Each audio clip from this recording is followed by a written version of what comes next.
नमस्कार मित्रांनो, लई आवडतेस तू मला या मालिकेच्या आजच्या भागात आपण बघणार आहोत.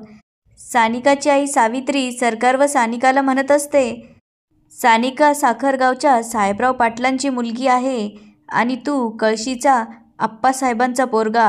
ही दोन्ही माणसं दोन टोकाची आहे. पुढे ती म्हणू लागते, वसू आणि विनयच्या बाबतीत जे झालं ना ते तुमच्या बाबतीत नको व्हायला. त्या बिचाऱ्यांचा तर ह्या सगळ्यात जीवच गेला, पण आता तुमचाच नाही सगळ्या गावाचा जीव जाईल. आणि फक्त जीवच नाही तर दोन्ही गावं बेचिराख होतील. त्यावर सानिका म्हणू लागते, मम्मी मला माझ्या प्रेमावर विश्वास आहे. माझ्या प्रेमाची ताकद मला माहिती आहे. मी म्हणवेल ना पप्पासनी. त्यावर सावित्री म्हणू लागते, अगं सर्वेश संग लग्न ठरलंय ग तुझं, आणि ह्याच्या जागी दुसरा कोणी बी असताना तरी पप्पा तयार झाले नसते, आणि ह्यो तर कळशीचा आहे. त्यावर सानिका म्हणू लागते, मी म्हणवेल ना पप्पांना आमच्या नात्यासाठी. त्यावर सावित्री म्हणते, आणि नाही तयार झाले तर. त्यावर सावित्री म्हणू लागते, तुम्हाला अंदाजच नाही आहे तुम्ही काय करताय ते. तू ना तुझ्या पप्पासनी ओळखत नाही आणि हे सगळं वाटतं तेवढं सोपं नाही आहे. त्यावर सानिका म्हणते, मम्मी आमचं लई प्रेम आहे ग एकमेकांवर आणि आम्ही एकमेकांशिवाय नाही राहू शकत. त्यावर सावित्री सरकारला विचारू लागते, किती प्रेम करतोस सानिकावर, काय करू शकतोस तू तिच्यासाठी. त्यावर सरकार म्हणू लागतो, काय बी करू शकतो. जीव दे म्हणलं ना तरी जीव बी देऊ शकतो. त्यावर सावित्री म्हणू लागते, एक गोष्ट खरी, या घरात कोणीच तुमच्या लग्नासाठी तयार होणार नाही. रक्ताचे पाठ वाहतील, दोन्ही गावं संपतील. त्यावर एकच मार्ग आहे, तुम्ही दोघं पळून जा. हे ऐकून सानिका आणि सरकारला मात्र खूप मोठा धक्का बसतो. त्यावर सानिका म्हणू लागते, मम्मी अगं तुला समजतंय का तू काय बोलतीयस ते. अगं पप्पांच्या विरोधात जाऊन हे सगळं. त्यावर सावित्री म्हणते, मला चांगलंच समजतंय मी काय बोलतंय ते. त्यांचं बोलणं चोरून सर्वेश दरवाजाच्या मागून ऐकत असतो. सावित्री म्हणत असते, एकतर तुम्ही वेगळे व्हा नाहीतर पळून जा. तुला काय वाटलं मी याचा विचार केला नसेल. अगं तुझ्या पप्पांना जरा जरी शंका आली ना तर तुमच्या दोघांना पण जिवंत नाही ठेवायचे ते. त्यावर सानिका म्हणू लागते, पप्पा माझ्याबरोबर असं कधीच करणार नाही. त्यावर सावित्री म्हणते, असं तुला वाटतंय, तू तुझ्या पप्पांना अजून ओळखलेलं नाही आहे.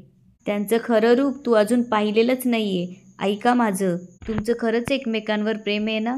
त्यावर सानिका म्हणते, होय, मग माझं ऐका आणि मी जे म्हणते ते करा. वसूला तिचं प्रेम मिळालं नाही त्यावेळेस मी काही करू शकले नाही. आता मी तुम्हाला मदत करेन, तुम्ही कायमचं इथनं जा.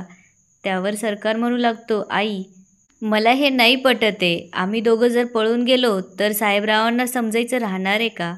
आणि आम्ही दोघं जर पळून गेलो ना तर साहेबरावांना वाटेल की आम्ही त्यांचा विश्वासघातच केला आहे, आणि त्यानंतर जे होईल त्याचे परिणाम लई वाईट होतील. पुढे तो म्हणू लागतो, आई मला सगळ्यांच्या आशीर्वादाने सानिकाला घरी घेऊन जायचंय आणि आमच्या प्रेमानं दोन गावातली दुश्मनी संपेल.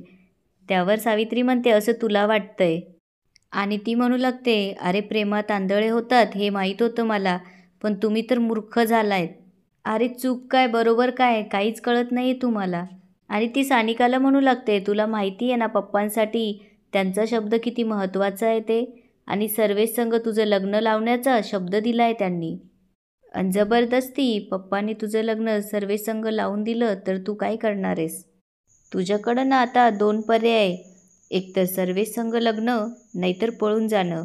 त्यापैकी तुला एक निवडावं लागेल. त्यावर सानिका म्हणू लागते, काय बी झालं तरी मी सर्वेश संग लग्न नाही करणार. हे ऐकून सर्वेशला खूप राग येतो. इकडे साहेबराव गावातल्या एका माणसाला धक्के मारत घराच्या बाहेर काढतात आणि म्हणू लागतात, तुझी हिंमत कशी झाली त्या कळशी गावचं स्थळ आमच्या जयसाठी आणण्याची. त्यावर तो माणूस म्हणू लागतो, अहो मुलीचा जन्म मुंबईतच झाला आणि ती लहानशी मोठी पण मुंबईत झाली, तिने कळशीचं तोंडही पाहिलं नाही हो. त्याने काय फरक पडतो. त्यावर साहेबराव म्हणतात, तुला फरक पडत नसेल पण आम्हासनी पडतो. पुढे ते म्हणू लागतात, त्या कळशी गावची हवासुद्धा आम्ही या गावात येऊ देत नाही आणि तू त्या गावची स्थळं घेऊन येतो. त्यावर तो माणूस म्हणू लागतो, अहो मला खरंच माहीत नव्हतं ते कळशीचे. त्यावर साहेबराव त्याला लाथ मारून खाली पाडतात आणि म्हणू लागतात, माहीत नव्हतं ना तर माहीत करून घ्यायचं आणि मग या साहेबरावाच्या घराची पायरी चढायची, समजलं का. आणि साहेबराव म्हणू लागतात, कळशीशी सोयरीक जुळवणं तर लांबच, पण ज्या माणसाने असा विचार जरी केला ना त्याचं मी श्राद्ध घालीन. इकडे सर्वेश ड्रिंक्स करत असतो. पंकजा त्याला म्हणू लागते, काय चाललंय सर्वेश तुझं, बास आता. त्यावर सर्वेश म्हणू लागतो, काही झालं तरी मी सर्वेश संग लग्न करणार नाही असं म्हणाली ती मला, मी सोडणार नाही तिला. आणि तो म्हणू लागतो, मम्मे अगं मला सोडून ती त्या भिक्काड्यासोबत लग्न करायला तयार आहे. त्यावर पंकजा म्हणू लागते, काय झालंय सर्वेश, हळू बोल आधी आणि काय झालंय ते मला सांग. त्यावर सर्वेश म्हणू लागतो, त्यांचं सगळं बोलणं मी ऐकलंय. सावित्री मामीला सानिका आणि तिच्या प्रेम प्रकरणाबद्दल सगळं समजलंय आणि तो त्यांच्यामध्ये काय बोलणं झालं ते सगळं पंकजाला सांगू लागतो आणि म्हणतो, मला त्या सानिकाबरोबर लग्न करण्यात अजिबात इंटरेस्ट नाही आहे, पण तिने माझं कंपॅरिझन त्या भिक्काड्यासोबत केलं ना, त्याची तिला मोठी किंमत मोजावी लागणार आहे. त्यावर पंकजा म्हणू लागते, सर्वेश आता आपण असं काहीतरी केलं पाहिजे की सानिकाला तुझ्यासोबतच लग्न करावं लागेल. इकडे सावित्री साहेबरावांकडे येऊन उभी राहते. त्यावर साहेबराव तिला विचारू लागतात, एवढं अस्वस्थ व्हायला काय झालंय, काही बोलायचं आहे का. त्यावर ती म्हणते, नाही काहीच नाही बोलायचं, आपलं असंच. तेवढ्यात पंकजा तिथे येऊन म्हणू लागते, दादा अरे तुझ्याशी बोलायचं होतं जरा. त्यावर साहेबराव म्हणतात, बोल काय. त्यावर पंकजा म्हणू लागते, दादा किती दिवस झाले आपण काकांकडे गेलोच नाही. फोन आला होता की काकींची तब्येत बरी नाही आहे. बया काय म्हणतील सगळे की साहेबराव नुसता पैशांच्याच मागे धावतोय, त्याला काहीच माणुसकी राहिली नाही. त्यावर साहेबराव म्हणतात, ठीक आहे आपण उद्या जाऊ. त्यावर पंकजा म्हणू लागते, दादा अरे म्हाताऱ्या माणसाचं काय सांगता येतं ना, फोन आला होता काकींची तब्येत बरी नाही आहे, त्या लई सिरियस आहे. आणि बया म्हाताऱ्या माणसाचं काही सांगता येतं का, उद्या काही बरं वाईट झालं म्हणजे. त्यावर साहेबराव जाण्यासाठी तयार होतात. सावित्रीला विचारतात तेव्हा सावित्री म्हणते, मला जरा बरं वाटत नाही, मी आराम करते. त्यावर पंकजा म्हणते, अरे दादा वहिनी पण आली असती की. त्यावर साहेबराव म्हणतात, नको तिला आराम करू दे. इकडे सानिका तिच्या खोलीत तिची बॅग पॅक करत असताना दरवाजा वाजू लागतो, म्हणून सानिका दरवाजा उघडायला जाते तर बघते तर तिथं सर्वेश उभा असतो. सर्वेश आत येऊन दरवाजा लावून घेतो. सर्वेशला बघून सानिकाला धक्का बसतो आणि ती त्याला विचारू लागते, सर्वेश तू इथं. सानिका सर्वेशला म्हणू लागते, सर्वेश हा काय फालतूपणा चालू आहे, तू दारू पिलीयस. त्यावर सर्वेश म्हणतो, दारू ड्रिंक्स फरक आहे. त्यावर सानिका म्हणते, तू आत्ताच्या आत्ता इथून निघून जा नाहीतर. त्यावर सर्वेश म्हणतो, नाहीतर काय, तू तुझ्या त्या भिक्कारड्या नोकराला सांगशील माझं नाव. सांग काय करणार आहे तो मला, अगं मीच कामावर ठेवलंय त्याला आणि तो माझ्याच बायकोसोबत. त्यावर सानिका म्हणते, सर्वेश तू जे समजतोय तसं काही नाही आहे. त्यावर सर्वेश म्हणू लागतो, वा ॲक्टिंग, वा वा वा असं म्हणून तो जोरजोरात हसू लागतो आणि तो म्हणू लागतो, तुमच्या राजा राणीचं जे काही चालू आहे ना ते सगळं कळलंय मला, सगळं ऐकलंय मी. मला सोडून तुला त्या भिक्काड्यासोबत लग्न करायचं आहे. एवढ्या दिवस आम्हाला मूर्ख बनवलंस आणि त्या भिक्काड्यासोबत गुल्लू गुल्लू करायला तुला लाज नाही वाटली. त्यावर सानिका म्हणते, हे बघ सर्वेश माझं तुझ्यावर प्रेम नाही आहे. त्यावर सर्वेश म्हणतो, ऐ माझं बी तुझ्यावर प्रेम नाही आहे. त्यावर सानिका म्हणते, मग तुला काय प्रॉब्लेम आहे.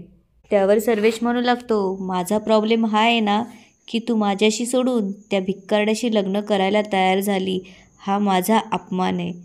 त्यावर सानिका म्हणू लागते, हे बघ सर्वेश तू आता नशेत आहेस. त्यावर सर्वेश म्हणू लागतो, नशेत मी नाही आहे, नशेत तू आहेस त्या भिक्कारड्याच्या. आणि तो सानिकावर जबरदस्ती करू लागतो आणि म्हणतो, आजपर्यंत मी जंटलमॅन बनून राहिलो, पण आता नाही, आता मी जे तुझ्यासोबत करणार आहे ना त्यामुळे तुला माझ्यासोबतच लग्न करावं लागेल. मला सत्ता पाहिजे आणि त्या सत्तेची चावी तू आहेस, तुला गमवून कसं चालेल.